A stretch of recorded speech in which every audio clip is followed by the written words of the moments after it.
السلام عليكم. أحلى متابعين، يا رب دايما تكونوا بخير وبسلام. اللهم صل وسلم وبارك عليك حبيبي يا رسول الله. أسماء وتجربتي بنفسي. ما بعد الشهادة الإعدادية والأهالي في الحيرة دي، نودي دبلوم فني ولا نودي ثانوية عامة؟ أنا بنصحكم ودوا ثانوية عامة. نظام الثانوية العامة فيه خدمات وفيه كمان منازل. الخدمات دي بندفع مبلغ تقريبا 2000 جنيه، معرفش بقى زودوه ولا ايه. واللي جايب أقل من 200 بيدخل منازل. فأنا بقول لكم في النهاية هتلاقوا فعلا أي نعم المنازل هيتحرم من الكليات القمة اللي هي زي الطب البشري وكلية الصيدلة وكلية الهندسة. كل الحاجات اللي هي وكلية الشرطة، كل حاجات القمة دي الثانوي المنازل هيتحرم منها. بس في كليات تانية اللي هي كلية التربية وكلية الآداب وحاجات كتيرة جدا جدا من اللي انتوا ايه عايزينها.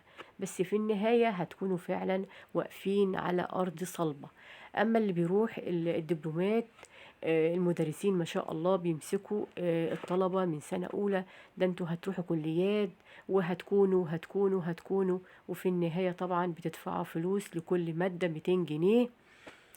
وغير المذاكرة طبعا الطالب الدبلوم بيذاكر هو في سنة تالتة وهيجي كمان في آخر شهرين قبل الامتحان بيذاكر، فنسى كل اللي خده في الإعدادي وفي الابتدائي. كل ده اتنسى، إذا كان بقى عربي ولا رياضة ولا إنجليزي ولا علوم، كل ده طالب الدبلوم اتنسى عنده كل الحاجات دي. ولكن في الثانوية العامة كل المعلومات دي بتفضل طبعا ايه متجددة، فالطالب بيكون ايه عنده ثقافة أعلى. وطبعا في الكلية بيكتسب ثقافات أعلى ومهارات أعلى غير طالب الدبلوم.